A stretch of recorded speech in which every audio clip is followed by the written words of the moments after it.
बिस्मिल्लाहिर्रहमानिर्रहीम। National population register यानी NPR को लेकर आज दिल्ली में मरकजी वजारत दाखिला ने एक बैठक बुलाई थी, जिसमें कि मरदमशुमारी यानी कि जनगणना और एनपीआर की हिकमत अमली पर गौर खोज किया गया। उसकी जो रणनीति होने बनने वाली है उस पर बातचीत की गई। मरकजी वजीर नित्यानंद राय ने बैठक की सदारत की और 1 अप्रैल से 30 अप्रैल तक जो मरदमशुमारी होने वाली है उसकी हिकमत अमली पर गौर खोज किया गया। मीटिंग में मगरबी बंगाल को छोड़कर के सभी की होम मिनिस्ट्री के आला अफसर शामिल हुए और वजीर आला ममता बनर्जी ने बुध को ही कह दिया था कि उनकी रियासत 17 जनवरी को एनपीआर की बैठक में हिस्सा नहीं लेगी। उन्होंने रियासत के गवर्नर जगदीप धनखड़ को चैलेंज दिया कि वो मरकज के इशारों पर नहीं चलने के लिए चाहें तो रियासती हुकूमत को बर्खास्त भी कर सकते हैं। दरअसल इस बैठक का मकसद एनपीआर को लेकर रियासतों की फिक्र को भी समझना था। हालांकि पंजाब में असेंबली ने शहरियत कानून के खिलाफ करारदाद पास कर दी है और उससे पहले केरल ने। ऐसे में एनपीआर और एनआरसी के ताल्लुक को लेकर भी अपोजिशन की जमातें लगातार अवाम के बीच चर्चा कर रही हैं। बल्कि एनपीआर के ऐलान वाले दिन वजीर दाखिला अमित शाह की लाख सफाई के बावजूद कांग्रेस और दीगर जमातें इसे एनआरसी की तरफ बढ़ता कदम या फिर एनआरसी का ही एक तरीका बता रही हैं। जबकि वजीर आजम नरेंद्र मोदी कहते रहे हैं कि एनआरसी को लेकर अभी कोई चर्चा नहीं हुई है। तो बड़ा सवाल यह भी है कि कहां तक बढ़ेगा एनपीआर का दायरा, और अगर यह मरदमशुमारी यानी जनगणना का ही एक तरीका है तो इस पर एतराज और इससे फिर इतना खौफ क्यों, इसको भी समझने की हम आज कोशिश करेंगे। मेरे 5 सवाल होंगे, लेकिन उससे पहले कुछ रद्द-ए-अमल आपको सुनवा देता हूं, फिर आगे बढ़ते हैं। देखिए, दोनों में मूलभूत अंतर है। एनपीआर जो है वो जनसंख्या का रजिस्टर है, जो पॉपुलेशन रजिस्टर है। देश में जो भी रहते हैं उनके नाम रजिस्टर्ड किए जाते हैं, जिसके आधार पर देश की अलग अलग योजनाओं का आकार बनता है। और एनआरसी है, नेशनल रजिस्टर ऑफ सिटीजन्स। इसमें से हर व्यक्ति से प्रूफ मांगे जाते हैं कि आप बताइए कि भाई आप किस आधार पर इस देश के नागरिक हो। ये दोनों प्रक्रिया का कोई लेन देन नहीं है, न दोनों प्रक्रिया का एक दूसरे के सर्वे में उपयोग हो सकता है। एनपीआर के लिए जो अभी प्रक्रिया चलेगी, इसका उपयोग कभी भी एनआरसी के लिए नहीं हो सकता। 2 कानून भी।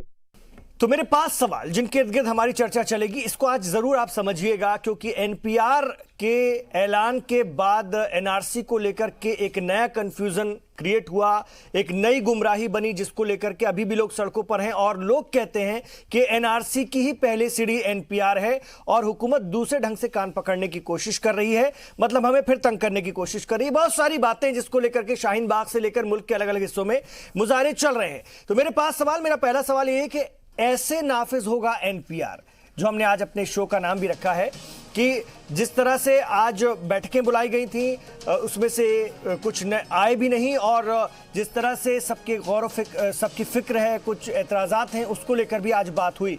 लेकिन जिस तरह से ये काम हो रहा है उसको कैसे देखा जाए। दूसरा, एनपीआर से एनआरसी का क्या ताल्लुक है, ये भी एक अहम सवाल है।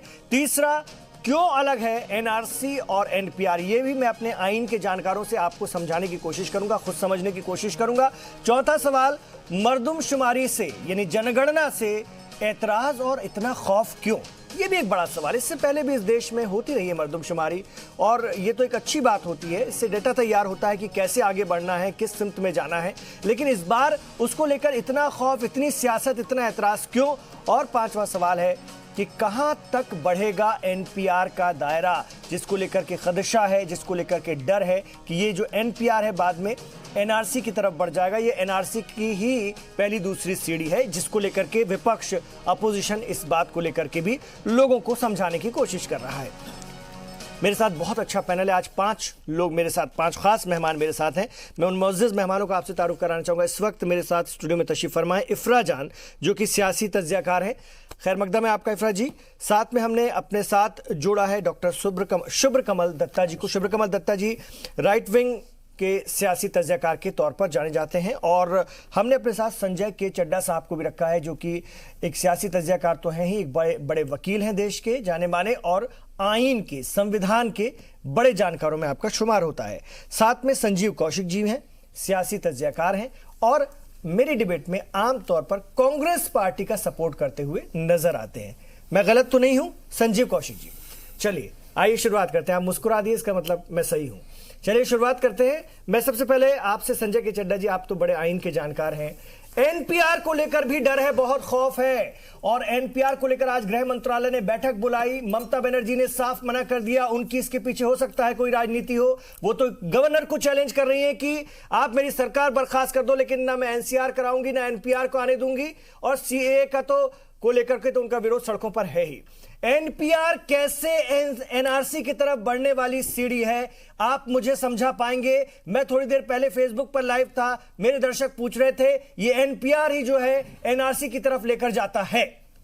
देखिए, एनपीआर जो है, नेशनल पॉपुलेशन रजिस्टर, ये 2009 और 10 के दरमियान कांग्रेस की सरकार उस वक्त हुआ करती थी। उन्होंने एक छोटे से उस पे इसकी शुरुआत की थी और एक ट्रायल बेसिस पे इसको बनाने की कोशिश की थी। और उसमें देखिए, मेन ऑब्जेक्टिव देखना पड़ेगा। मेन ऑब्जेक्टिव इसका ये है कि हर क्षेत्र की गणना करना, हर क्षेत्र में ये देखना कि कहां पे कौन सा वीकर सेक्शन है, कहां पे कौन कौन से लोग जो है वीक हैं, उनको कैसे उठाना है, कैसे तरक्की करनी है, जिससे कि ओवरऑल डेवलपमेंट एक हो पाए। ये एक बड़े पायस जैसे कि पवित्र तो जब कहते इतना हैं। अच्छा विचार है, मैं बता, और इतना बढ़िया सब कुछ है, तो फिर इसका इतना विरोध क्यों हो रहा है? इसका भी जिस दिन ये ऐलान हुआ उसी शाम वजीर दाखिला अमित शाह को टेलीविजन पर आना पड़ा, सब तरह की सफाई देनी पड़ी,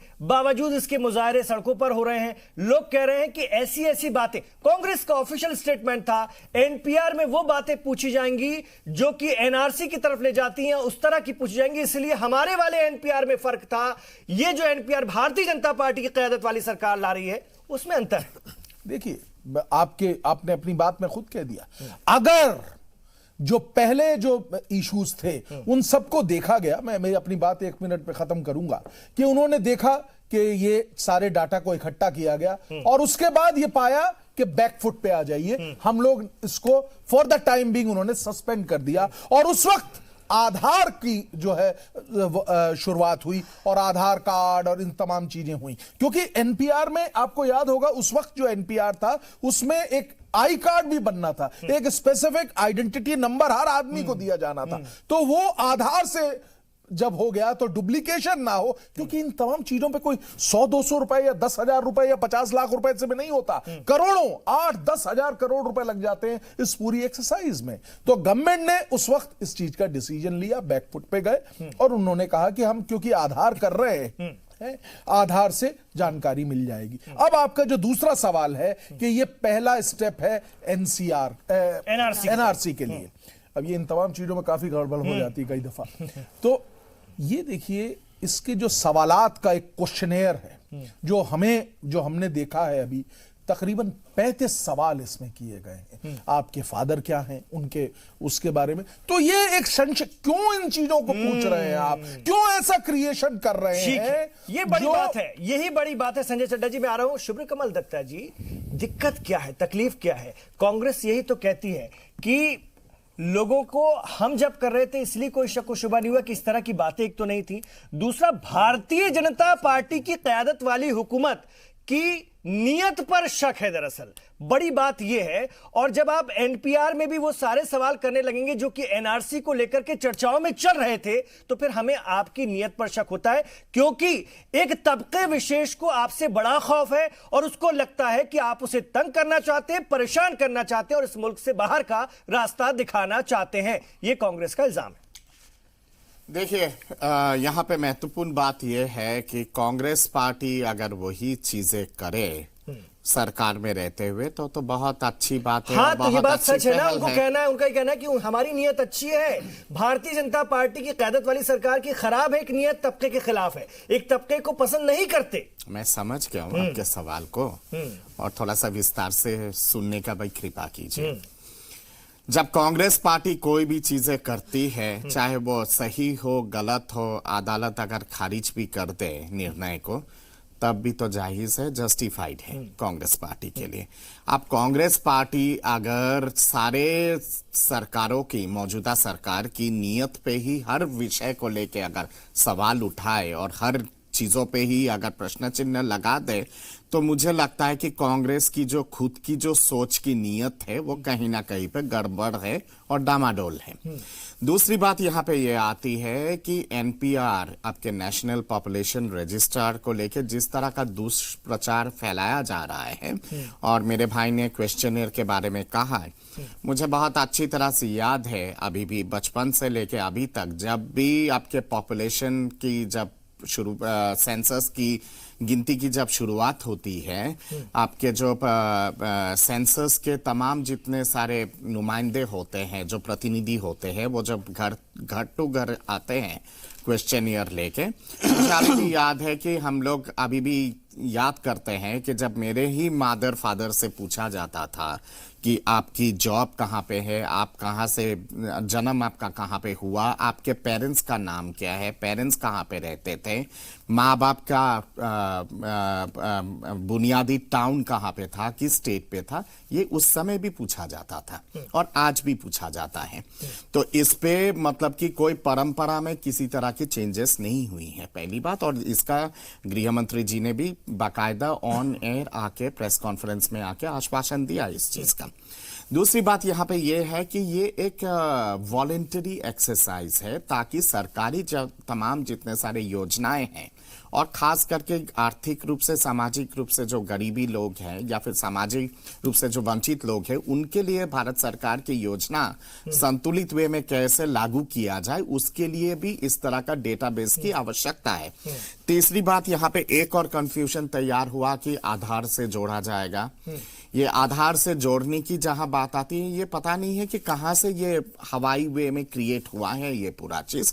सरकार ने और गृह मंत्री जी ने बाकायदा क्लैरिफिकेशन दे चुका है कि वो मैंडेटरी नहीं है आधार के साथ जोड़ना, वो ऑप्शनल है, वॉलेंट्री है। आप चाहो तो आप अपने आधार के डेटा के साथ इसको जोड़ सकते हो, आप अगर चाहो तो ना जोड़ो। इस पे कोई भी जो प्रतिनिधि है सेंसस के, वो आपको प्रेशराइज नहीं करेगा और ना ही आपके लिए मैंडेटरी है।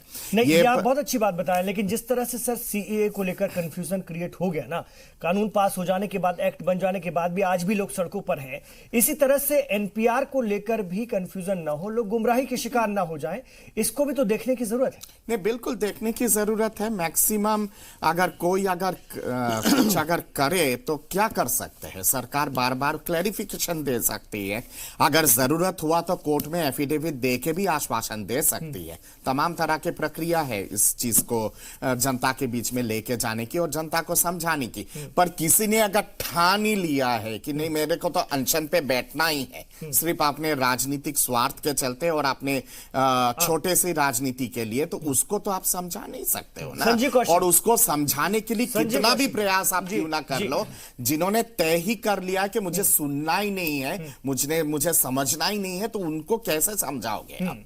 संजय कौशिक जी, बड़ा सवाल यही है कि समझना चाह ही नहीं रहे हैं। फिर भी आप मुझे समझाइए कि आपको क्या लगता है कहां तक बढ़ेगा एनपीआर का दायरा।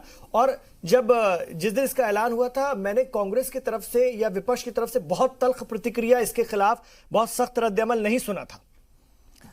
शायद समझना चाहते तो दत्ता साहब बगल में उनके बैठे जानकार जो कानून के, संविधान के जानकार हैं, उनकी बातों को समझते तो बहुत सारे सवाल उसी में से निकलते और जवाब भी उनको देना पड़ता उसमें से।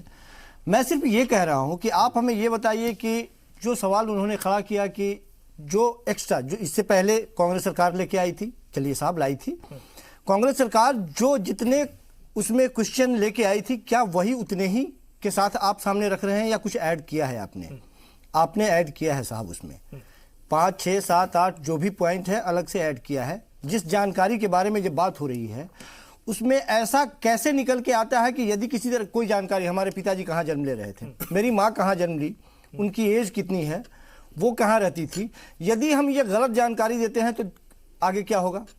गलत कोई जानकारी यदि आगे देता है तो उसके सामने सस्पेक्टेड, वो सस्पेक्टेड की श्रेणी में जाएगा। ऐसी जानकारियां जो किसी भी वजह से यदि गलत जानकारी होती है वो सस्पेक्टेड की श्रेणी में जाएगा। सस्पेक्टेड में एक बार वो चला जाएगा, फिर उसको दुरुस्त करने के लिए उसको लगाना पड़ेगा अब चक्कर, कहाँ ब्लॉक का चक्कर लगाना पड़ना शुरू हो जाएगा। और जब आप एनपीआर की बात करते हैं खोलते हैं तो उसका एक सूत्र दिखाई देता है कि ये कनेक्टेड होता है एनआरसी से।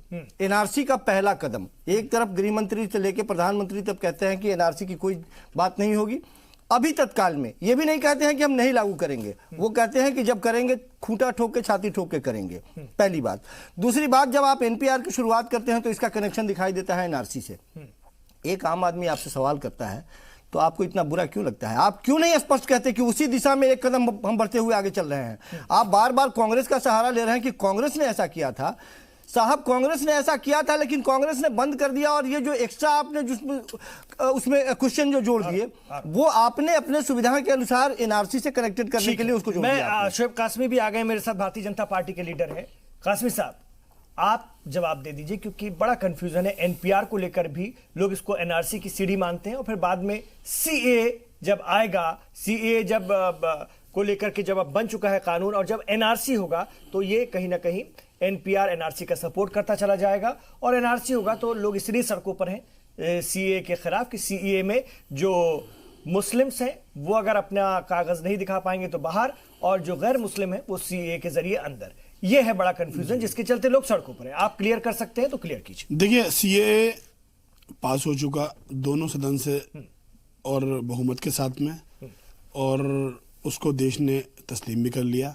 देश के मुसलमानों को और कुछ लोगों को सीए के साथ एनआरसी को जोड़कर भ्रमित किया जा रहा है। वो एनआरसी को और एनपीआर को समझने की कोशिश कर रहे हैं। पिछले 1 महीने के अंदर बहुत सारे डाउट्स क्लियर हुए हैं, और रहा मसला एनआरसी या एनपीआर का। हर मुल्क के अंदर एक सिविल आईडी होती है, हमारे यहाँ कोई सिविल आईडी नहीं है। सिंगल सिविल आईडी होती है, तमाम चीज़ें उसी से कनेक्ट होती हैं, चाहे वो वोटर कार्ड हो, चाहे ड्राइविंग लाइसेंस हो, चाहे प्रॉपर्टीज हो, चाहे बैंक अकाउंट हो, चाहे जो है चालान हो किसी भी किस्म का। अगर म्युनिसिपल कॉर्पोरेशन का चालान भी आता है तो वो उसी पर आता है, चाहे वो बरतानिया हो, अमेरिका हो, जर्मनी हो, फ्रांस हो, सऊदी अरब हो, कुवैत हो, कतर हो, बहरीन हो, मलेशिया हो, पूरी दुनिया के अंदर सिविल आईडी है। हमारे यहाँ अब तक पॉपुलेशन ज़्यादा होने की वजह से इन सब चीज़ों पर बड़े पैमाने में मंथन नहीं हुआ था। आधार कार्ड बना, कोशिशें हुई, मगर आज ही बहुत बड़ी तादाद ऐसी है जिसके पास आधार नहीं है। तो ये तमाम चीज़ें पूरी भारत की जनता है उसको एक दायरे में लाने के लिए। हुकूमत का दावा है कि उन्होंने बड़े पैमाने पर, और अब सिर्फ कुछ ही % लोग बाकी रह गए हैं जिन तक आधार नहीं पहुंच पाया है। बिल्कुल। तो ये एक्सरसाइज एक ऐसी एक्सरसाइज है कि इससे तमाम भारत के रहने वाले लोगों की एक तो जनगणना हो, क्योंकि जैसे जैसे हालात बदलते जाते हैं, 10 साल में 20 साल में बहुत डेवलपमेंट आता है। क्योंकि पहले जनगणना हुई 91 में तो रजिस्टरों के अंदर हुई, उसके बाद हुई तो थोड़ी सी डिजिटल हुई, उसके बाद हुई 2011 के अंदर तो काफी डिजिटल हो गई। आज अगर होगी तो और डेवलपमेंट के साथ होगी। अभी भाई साहब ने कहा कि 5 चीजें जोड़ दी, हो सकता है 10 चीजें भी जोड़ी जाए, मगर वो तमाम चीजें वो इख्तियारी होंगी। जब हम पासपोर्ट का फॉर्म भरते हैं तो उसमें 4 पेज का फॉर्म होता है, मगर हम उसको एन करते चले जाते हैं क्योंकि चीजों की जरूरत नहीं है। अगर आप चाहें तो भरें, अगर नहीं चाहते हैं तो आप मत भरिए। मगर अगर आप गलत इंफॉर्मेशन देते हैं तो उसके लिए 1000 रुपए का जुर्माना है। तो ऐसा गुमराह करने पर, गलत इंफॉर्मेशन देने पर, अगर आप चाहें तो पासपोर्ट नंबर डालें, अगर नहीं चाहते हैं तो मत डालिए। आप चाहते हैं तो अपना बैंक की डिटेल दीजिए, वरना मत दीजिए। किसी भी प्रूफ के लिए आपको जो है मजबूर नहीं किया जाएगा। और गणना है, जनगणना है जो हर 10 साल में होती है और होगी। और ये सियासी पार्टियां जो पार्लियामेंट और लोकसभा के, पार्लियामेंट के दोनों ऐवानों के अंदर और विधानसभाओं के अंदर हाशिए पे आ चुकी हैं, इनके पास जनता नहीं थी मैदानों के अंदर रैलियां करने के लिए, तो आज ये इसकी आड़ में जनता को बहका रही हैं और धरना प्रदर्शन करवा के देश को भ्रमित कर रही हैं। इफ्रा जान, सब कुछ कितना आसान है, उसके बावजूद भी लोग सड़कों पर क्यों हैं और क्यों नहीं समझ पा रहे हैं? क्या दिक्कत क्या है? शायद वो लोग जो सड़कों पे उतर आए हैं, शायद वो सिटीजनशिप रूल्स 2003 पढ़ चुके हैं, इसीलिए वो सड़कों पे आए हैं। अगर आप सिटीजनशिप रूल्स 2003 का सेक्शन 4 पढ़ेंगे, उसमें लिखा ही कहते हैं कि आप एनपीआर में डेटा ना दें, कुछ नहीं है, चलेगा, वॉलंटरी है, बड़ा आसान है। अगर आप सेक्शन 4 उसमें सेक्शन 4 पढ़ें और उसका क्लॉज 3 पढ़ें, वो कहता है जो आप एनपीआर में डेटा देंगे वो आपका डिस्ट्रिक्ट मैजिस्ट्रेट जो है वेरीफाई करेगा। अब चलिए, वेरिफिकेशन भी हो रही है। सेक्शन 4 अगर 3 कम पड़ गया था।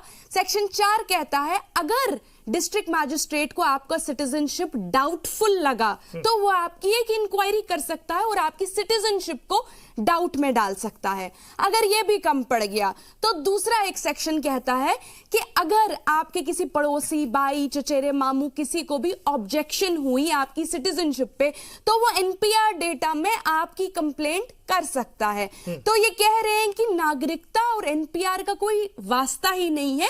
ये साफ साफ इनके अपने रूल्स ही अगर आप पढ़ ले तो ये पूरा चौपट हो जाता है। तो दूसरी मैंने आपको नहीं टोका, प्लीज मुझे अगर डाउट्स हैं आपके पड़ोसी को कि ये आदमी यहाँ का नहीं है, बाहर से आया है, तो इसका और मजिस्ट्रेट को डाउट है तो उसमें आपको क्या एतराज है? इसमें कोई एतराज नहीं है तो बोल दीजिए ना कि ये डाउटफुल लोगों को क्यों रखना चाहती हैं आप यहाँ पर? बोलने दीजिए। मैंने नहीं आपको नहीं टोका। गलत बात कह रही हैं आप। प्लीज गलत बात कह रही हैं आप। को वो तमीज दिखाइए, आपको टाइम मिलेगा अपना। आपने बहुत गलत बातें की, मैंने आपको रोका, आपने बहुत झूठ बोले, मैंने आपको रोका। झूठ तो आप बोल रही हैं तो बोलने दीजिए ना। मैंने सिटीजनशिप पड़ोसी को डाउट है बोल दिया, पड़ोसी को क्लॉज बोल दिया मैंने। कोई भी जाके नया क्लॉज पढ़ सकता है। आप क्लॉज बोलिए, सिटीजनशिप रूल्स बोलिए। ये बोल रहे हैं कि नागरिकता, मजिस्ट्रेट को डाउट है, मजिस्ट्रेट को डाउट है या पड़ोसी को डाउट है, ठीक है, बताइए नागरिकता और एनपीआर का क्या डेटा है? तो वॉलंटरी क्यों कह रहे हैं? तो इसको वॉलंटरी क्यों कह रहे हैं बताइए? उसके लिए क्यों बात इसको कर रहे हैं आप? वॉलंटरी क्यों बोल रहे हैं आप? झूठ क्यों बोल रहे हैं? देश के मुसलमानों को ऐसे ही बहकाया जा रहा है। लेकिन अगर कुछ देश के मुसलमानों को ऐसे ही बहकाकर आप लोग सड़कों पे ला रहे हैं। मुफ्ती साहब एक बात मुझे सही इन्फॉर्मेशन दीजिए आप। मेरी बात का जवाब दीजिए। देश का मुसलमान बहुत परेशान हो गया है। छोटे छोटे बच्चे ठीक है सर, मैं बहका के अपने संजय चड्ढा जी, मैंने तो रूल्स के नाम बोल दिए। सड़कों पे ला रहे हैं बच्चों को। शर्म आनी चाहिए आप लोगों को। ठीक है, शर्म आनी चाहिए आप लोगों को। सर्दी के मौसम में बच्चों को बिठा रखा है। एक क्लॉज नहीं बोल पाए। मुफ्ती साहब थोड़ी देर के लिए खामोश होइए। चुनाव जीतने से चीजें क्लियर हो, बच्चों को इस्तेमाल कर रहे हैं, चीजें क्लियर हो आप लोग। संजय चड्ढा जी, आप मुझे समझा दीजिए, जिस तरह से कंफ्यूजन सीएए के खिलाफ बन गया था, मुझे वैसा ही लग रहा है कि एनपीआर के लिए भी वैसा ही कंफ्यूजन क्रिएट हो रहा है, जैसा कि इफ्रा अपने ढंग से समझा रही है और मुफ्ती साहब उसको अपने ढंग से समझाने की कोशिश कर रहे हैं।